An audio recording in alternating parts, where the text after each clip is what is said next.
It's been a little while since I've picked up this save, so if I remember correctly, we ended just before the World Cup started. Well, good news is the World Cup's out of the way. We're at the beginning of January. The league is about to restart, and even better than that, I've got £4 million to spend in the January transfer window.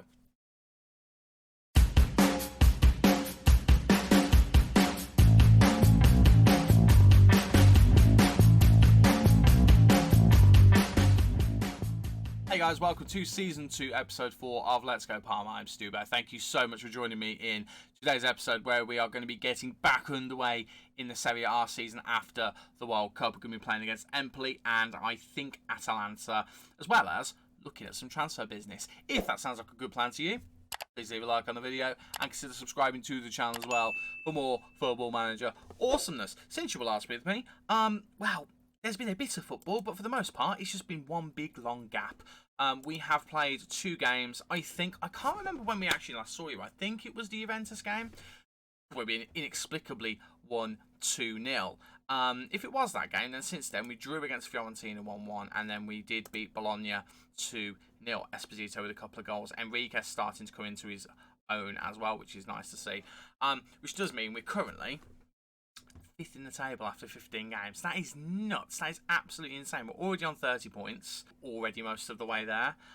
We do need to kind of avoid getting relegated and stay mid-table, which I don't think will be a problem, but we do need to do that because we have actually changed what the board are expecting of us. It was originally a avoid a relegation battle. It's now finished mid-table. As a result of that, we have money. £4.1 million to spend in January, which is delightful, and we've got about 30k worth of transfer budget, not transfer budget, 30k of wage budget available at the moment. Ignore the committed spending, there are reasons for that. Net debt is just under 10 million, transfer debt is just about 5 million. I'm going to warn you, that is going to go up, but we are getting closer and closer to the point where this debt is going to be gone, which will be fantastic, and we'll just be left with some transfer debt. Part of the reason why this transfer budget has gone up is because we changed our expectations with the board, but another part of it is a player sale, and that player sale, if I quickly show you, is the sale of Jan Karamo. We sold him for £2.4 million. I cannot remember whether this was already agreed the last time we were with you, not 100% sure, but to be honest with you, he had one good performance, and the rest of the time he was pretty average, and every other winger in the team was just playing better than him. It kind of got to the point where I just thought to myself, let's raise some money, let's get rid of him. He was on nearly £50,000 a week as well. So that is where a lot of the money that we now have has come from. So it seemed like the wise thing to do. So we have taken that money and we've already reinvested a little bit of it. And we've reinvested it in the form of this man here, Lucas Klutner. Got his name for a second then. We've brought him in on loan. We have got a future fee arranged. If we want to take it up, it would be for £2.6 million or something along those lines. But we're paying £12,500 a week for him. No fees other than that. And he's coming in as a backup right back just for the season. He's quick. He's got a decentish cross. His defending stats are okay. He's 6 foot tall. I think he could do a very good job for us on that right-hand side. He's the person who's coming in for now. However, we are looking to get in this guy. Gabriele Ferrarini. Gabriele Ferrarini. There we go. Only took a couple of attempts. We have made an offer for him to come in next season. So we have given him a contract to sign. We are waiting to get that signed. And he would come in as a backup next season. I don't think we need to replace Junior Sambia just yet. I think this guy could be an adequate backup, an eventual replacement for him, assuming he grows to that 4 or 5-star potential. That is the reason why I wanted to sign him. So hopefully he comes to us. Both of those signings were mainly initiated because we couldn't get Alejandro Pozzo. We did try and sign him. He was up at the end of the season with a contract that was expiring, but he ended up re-signing with Sevilla anyway. Even though he's never played a game for them, he wanted to re-sign with them instead. The madman. But he has re-signed with them instead of coming to us. Other signings, this is the one I'm very excited about. Monchu. Is he the best player in the world? No, but he is a very good player and he looks very tasty to me. He came through the Barcelona Academy, so you know he's going to have at least a bit of quality. And he is the one we are spending big boy money on. It would cost us in total £6.75 million. but we're only spending 1.5 million of that up front. So it's good value for money in terms of what we're spending now. It would be a significant amount of money on wages, but to be perfectly honest with you, I think it's a deal that would be very good. I think he could either sit in our midfield or go at the base of the midfield and do a very good job for us. Definitely more of a technical player than a physical player, but I think he could do a very, very good job in that engine room. The other player is this guy, free agent Jailson or Jailson. Go with Jailson, it sounds nicer. Never played a game for Brazil, never played a game for any of their youth teams, but he looks half decent. It's going to cost us no money other than wages, and the wages, I can't remember what they were, but they're not that high. I just looked at him and I just thought, actually, we could probably move Monchu a little bit further forward into the central midfield position, and then we could have Jailson be the one sitting here. But then also, Jailson can play well as a box-to-box midfielder, so maybe we don't do it and we do it the other way around. I don't know, but I thought let's get 2 central midfield options in, and let's just see what happens, and I think that could be a very good thing to do. And the reason we're getting 2 central midfield options in is because, as well as trying to get rid of Stanko Juric, who is actually looking like he might be on his way out, not for as much money as I would like, but taking what I can get. We're also looking to move on Vassal Damarcu, just because he hasn't, in my opinion, been as good as we thought he would be. So we are trying to move him on at the moment. It is proving to be a bit of a struggle. So it might end up being that we get him out on loan instead and just get his wages covered. But I would like to just sell him and move him on. But that might be something we do for next season. But with getting him out of the door, Jamie Shackleton, who we kind of brought in as a bit of an emergency right back, can now just be a central midfielder, which is going to be a better position for him. So if we get Juric and DeMarco out and have Shackleton there, we then bring 2 more midfielders in, and we end up being very strong in central midfield. Maybe a bit too strong, but I'd rather have too much strength in depth than not enough. Remember, Ramon Enriquez and James Shackleton, I don't think we've got any kind of penalties for not playing them, other than they'll get a bit of ammonia on. I'm not that worried about that, to be honest with you. But other than those guys, I think it's just Rispoli who we're still trying to sell. We were trying to sell him at the beginning of the season. It's still not going very, very well. So, other than that, not a lot has changed. Other than one thing, as I mentioned before, we have had the World Cup. A World Cup that was won by England. Will wonders never cease? Hopefully this is a prediction of things to come. But England did go on and win the tournament. If we have a quick look at the groups, they topped their group, which had Denmark, USA and Nigeria in. Already had a quick look at this, so we'll just quickly skim through it. Let's see, France getting knocked out in Group C in the group stage, Croatia and Mexico getting through, Australia finishing bottom of that group. No other major surprises until you get down to Group F, where Argentina don't go through and Czech Republic get through in first place in Group F. Austria miss out instead of Portugal and Uruguay, who both go through, and Spain, the other big casualty, not making it out of their group, finishing third, while Holland and South Korea getting through to the knockout round. In the second round, some very tight games here. 3 games going to penalties, 1 game going to extra time, that one being the England game where we struggled to get past Morocco, and it's a 2-1 win eventually in extra time. Denmark took penalties to get past Romania after a 2-2 score. Croatia took 0-0 with Colombia, and then penalties are how they got through. And Italy was a 0-0 against Mexico as well. Again, penalties getting them through. Other than that, Belgium got through 2-1. Holland won 1-0. Czech Republic won 2-1. And Uruguay beat South Korea 1-0. So big casualties here being Brazil, Portugal, Germany. Some big teams getting knocked out in the second round. And then we get to the quarterfinals. And then, in some respects, upset o'clock. Croatia do beat Denmark 3-2. You'd probably expect that. Holland beat Belgium 2-0. I can imagine that being a tight one. England beating Italy 2-1. Lovely. And then Czech Republic beating Uruguay to get through to a World Cup quarter-final for the Czech Republic. They don't go any further though. England do put them to the sword 3-0, and Croatia beat Holland 1-0 to get to the final. Holland do win the third place playoff, and then England do win the final. It's a glorious performance, a 4-0 win. Harry Kane with the penalty, John Stones, Phil Foden and Declan Rice all scoring in the second half. Declan Rice playing as a central defender because, of course, and a central midfield partnership of Grealish and Foden with Jordan Henderson playing just behind them, which is a bit of a madness. Can you imagine if that happens in real life? Right, I've waffled on long enough. How about we play some football, shall we? And this is the team that we're going to be using against Empoli. It's not the fittest in the world. I have played some friendlies to try and get the match sharpness up, but for some reason, I've really struggled to get the match sharpness to get to a decent level, and it was higher than this since the last friendly. It's just dropped back down there, so I don't know how this is going to go. But I'm going to go for it anyway. So the 11 is Dragowski in goal, Sambia, Greenmore, Valenti and Valeri in defence, Sobotka, Sciattarella and Enriquez in midfield with Marn, Totino and Esposito starting as the front three. We should be beating Empoli with how we have been this season. Empoli are near the bottom of the table, but it's been a big break. It's been over 2 months. Who knows? Maybe in that time the game has leveled out and all of the teams know how to play us. Maybe we are still going to be as good as we have been. There's only really one way to find out. Let's go. Firstly, game in over 2 months, and Empoli, well, they look like they were very happy for the World Cup to appear, because look at that form. It was pretty poor.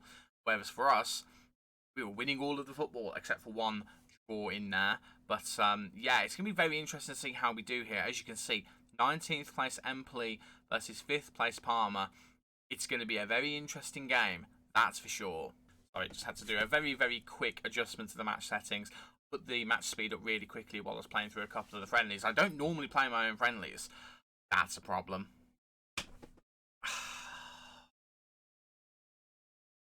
Really, game? Gonna do me like that straight away. Okay. Okay. I see. It's a potential foot injury. 9 minutes in. That's not ideal, but we'll get Mihaila on and hopefully he can spark into life. Went off the boil a little bit towards the end of the first part of the season, so hopefully he can pick things up a little bit. And we finally get a highlight, and it is a highlight for us. Greenwell kind of dwelling on the ball there, which is not ideal. But yeah, I'm interested to see how we do, actually, because we had a very good first half of the season, probably better than we had any right to have. So the hope is we continue that in this half of the season, but the chances are it probably won't happen. Or maybe it will, because Sebastiano Esposito might have put us 1-0 ahead. The referee is going to have a chat with the little man in his ear, and hopefully it is going to count as a goal. It is going to count as a goal. Happy days. Mihaila, the substitution, gets the ball back to Valeri, who delivers a deep cross in. Man flicks it onto Esposito, who just taps it past the keeper. 1-0 to Parma. Lovely, lovely stuff.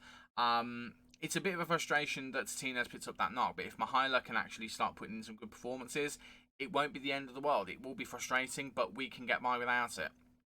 Williams' pass is poor there, and Sambia going to pass this over to Greenmore, and now we start the counter-attack. Marn now looking to cut inside. He does so. Gets tackled, though. Gets tackled by Brandinelli. Brandinelli or Bandinelli? I think it was Bandinelli. Either way, he got tackled. That was not ideal. And Empoli now going to try and start something. Can start something? They are. They're getting a little bit of movement going here. And Greenmore with a great tackle, but no one responds to it. And all of a sudden, Empoli are in, but they put the ball just wide. I was making a point at the beginning of this match, and I can't remember what that point was. But most important thing is we're winning the game. And he had a couple of chances in this game though, which is a bit frustrating. I'd like to think that we would be doing a little bit better than this, but you know what? After such a big break, I will take whatever we can get. Remember, we've had about 2 months without any competitive first team football. We've had a bunch of friendlies in that time, but even then, it's taken a while for us to get back going because those friendlies only started around December. So we had a full month without any training, any football whatsoever. Mihaila has scored a goal. Lovely stuff. Very glad to see him on the score sheet. I was very torn whether to start him today or not. I was going to start him on the left and Totino on the right. I ended up with Marn starting on the right and Totino on the left, obviously. So I'm glad he's been able to get some football. Yes, it's at the expense of Totino, but I'm glad he's been able to get some football and he's cropped up with a goal and was involved in the first goal as well. So lovely stuff indeed. And that would keep us solid in 5th place. I think we only stay 5th on head-to-head record. I think in Italy it's head-to-head record before it goes to goal difference. So that's the reason why we wouldn't be going ahead of Inter at the moment. We'd need Inter to drop points for us to be able to go ahead of them at the moment. We'll leave things as they are. We'll just carry on through to the second half. But they are not having a great game at the moment, and that is good for us. And Valenti might have just made it 3, although the referee is going to be chatting with that little man in his ear again, just to see whether he disagrees with us, basically. How dare he? He better not disagree. It was a perfectly wonderful goal. I don't know what you're on about. There you go, exactly. That's what I said. Perfect goal. Sambia with a wonderful cross, and Valencia with the header. I missed how many goals he scored this season, but don't think it's that many, to be fair. He's not a very prolific goal scorer, it has to be said. Well, as centre-backs go. But gets the goal, and that is all that matters, and that makes it 3-0. Sambia with 2 assists, by the way, which is glorious to see. Esposito trying to get a goal, and Greenwell might have made it 4, but again, every goal, it seems the referee has to have a little chat, and it's just going to be interesting to see whether this one gets given or not. The little man in his ear, I tell you what, he better be getting paid by the hour, and it is finally a disallowed goal. Leo Greenwell, which would have been his first goal of the season, he does not get it. He is miles offside, to be fair. Absolutely miles offside. Understand why that one didn't count. Fortunately, however, we're already 3-0 up, so it doesn't actually matter that much. Dragowski gets it out wide to Sambia, who's had a very good game so far. Esposito now nods it down to Man. Man with options into Ramon.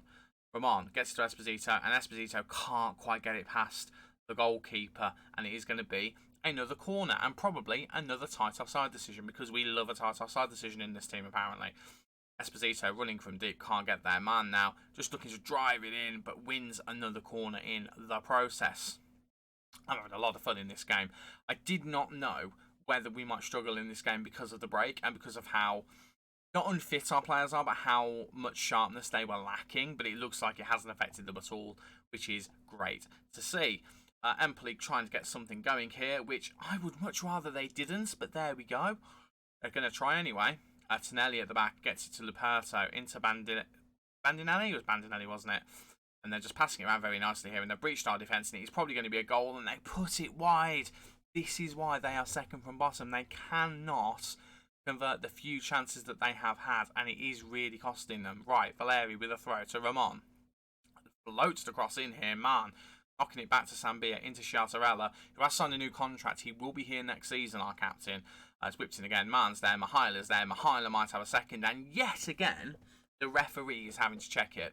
The little man in his ear, I tell you what, he's worked very hard today. If he can make sure that this gets given, that'd be fantastic. It's another disallowed goal. My goodness. So we've had 2 that were allowed and 2 that have been disallowed. How tight is this one then? Okay, even I have to admit that wasn't very tight. That was pretty clear cut.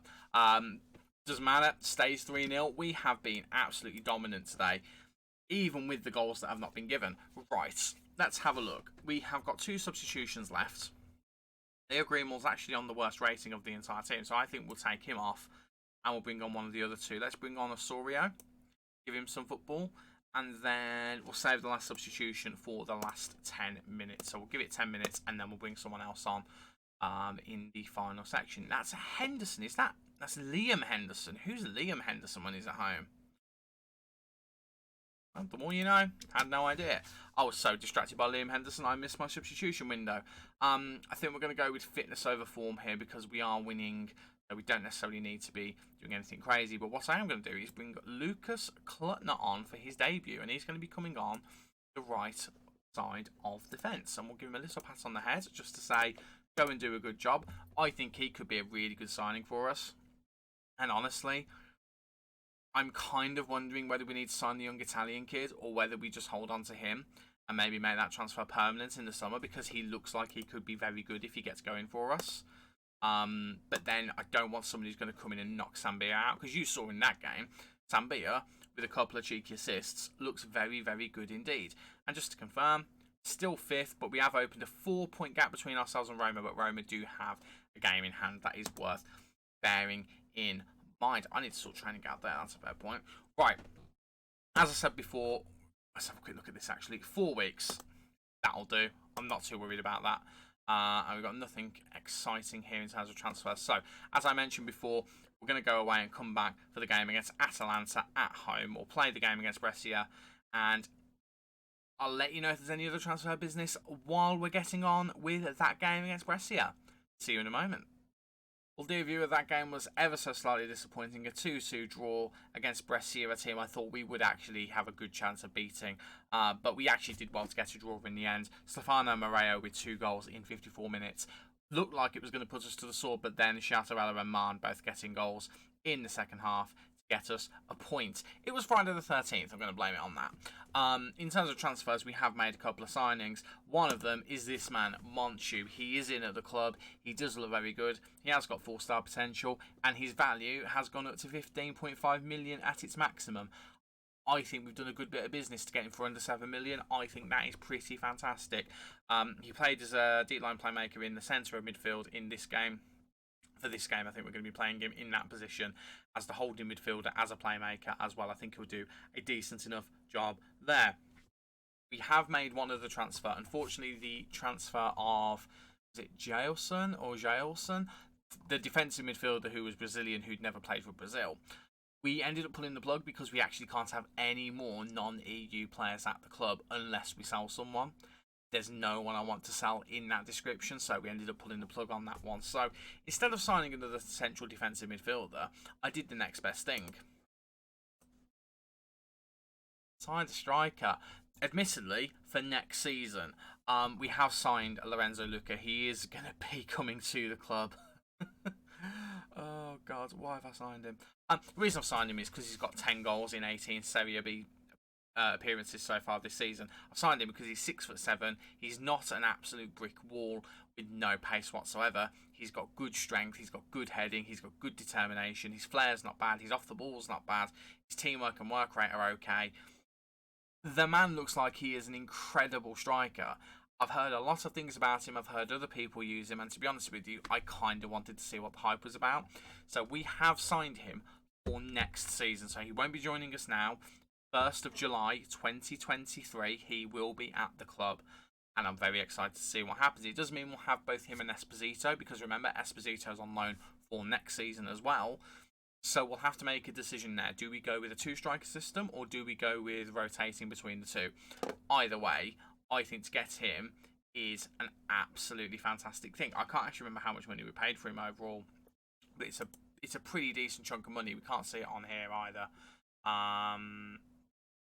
See it here? Can we see it here? It was over 6 million, I know that, but it was a little bit more than that. I think it goes up to 7 million. I think one of the things of it was how many international appearances he makes, maybe about the cost or something like that. Either way, I've brought him in. I know it doesn't really make much sense when we pulled out of a deal for a central midfielder and went and bought a striker instead, but it seemed like a good idea at the time. Anyway, enough of that nonsense. Let's get to the game against Atalanta, and this is the 11 who are hopefully going to lead us to another 3 points. That would be delightful. It's Dragowski in goal, Sambia, Grimal, Valenti and Zagaritis in defence, Monchu, Chiatarella and Enriquez in midfield with Man, Mihaila and Esposito up front. Roman Enriquez is back in the squad after missing the last game due to was it injury or illness? I think it was illness. Speaking of illness, Valeri's currently out because he's got the flu, so he can't play, and Tino is still not back fit. But that is the team. That is who we're going with, and hopefully it's enough to get us 3 lovely points. Let's go. I wouldn't be too disappointed if we don't win this game. Atalanta are an established Serie A side, so it wouldn't be a complete shock if we didn't win this game, but we are doing very, very well, and it would be nice to continue that run. Currently, because of results around us, we're currently 4th. Inter Milan must have dropped points. Inter Milan have dropped points. We're back in the Champions League places. Oh my word, can you imagine? Can you imagine if we finish in the Champions League spots? I'm a little bit worried about the idea, if I'm being completely honest with you, but we're going to give it a go. We're going to give it a go. Oh my word. If we finish in a European spot in general, I don't know how we're going to deal with that, but I guess we're going to find out one way or the other. An early chance there, but it does go over the bar, and we still are without a shot on target, let alone a goal. We currently have the only shot. Oh no, there we go. As soon as I say that, Atalanta get one off. Jeremy Boga playing as a striker up front. I've known him more as a winger. He is playing as a false 9 though, so that does make a degree of sense. It would be nice if we could have another highlight with us attacking the goal. Oh, there we go. Sambia with the free kick, gets it to Mihaila.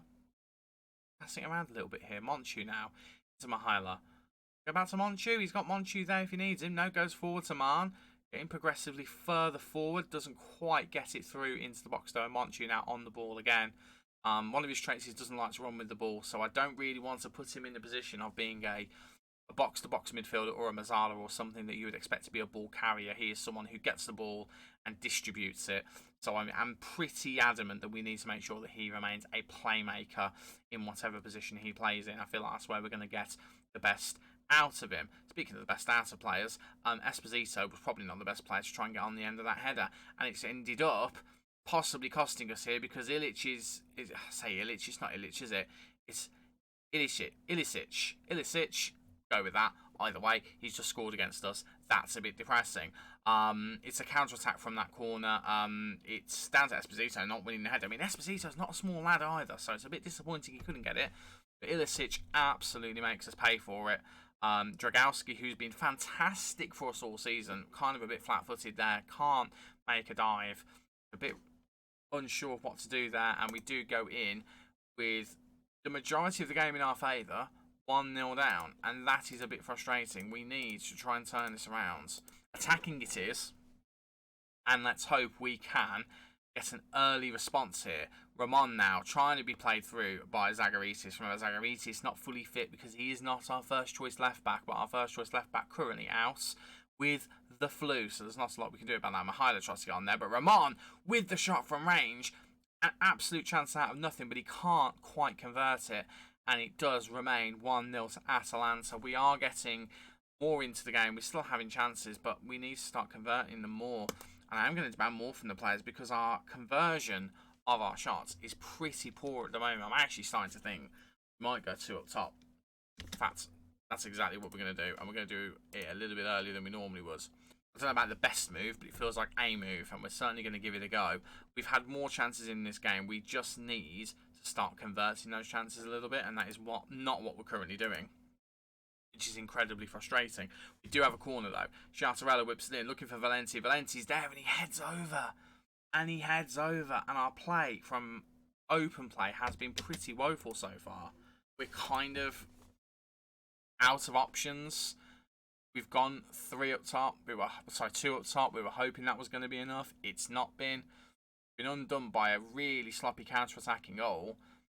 And we have to be really frustrated that we've not been able to score there because we have had all of the chances, but we've not been very good at converting them at all. And we're going to shout at our attack because our attack are the ones who've let us down there. In particular, Sebastiano, Esposito, and Monchi had a really poor game as well. And we're just going to tell everyone that we're not happy with them because we're not.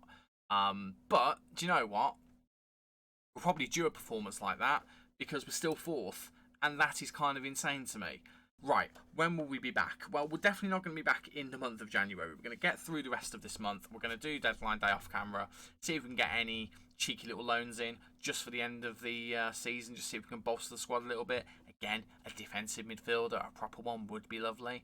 And then we'll probably come back towards the end of February for episode 5 and in March as well. Let's do Verona and Roma. Verona and Roma rhymes. That means we have to do it. So we'll come back for those 2 games there and we'll see what happens. We'll see how we do. Fingers crossed, we have a lovely time, we win both games, and we cement a European place. That'd be ideal. Actually, I say that would be ideal. I don't think we could probably handle Europe at the moment, especially with the amount of money we don't have in the club. But that's a debate for another season. Hopefully, it'll be a nice problem to have if we have it. Put it like that. Thank you so much for watching. If you have enjoyed, do please leave a like on the video. Subscribe to the channel for more Football Manager goodness as well. I've been Stubo. You guys have been awesome. And I'll see you in the next video. Cheers.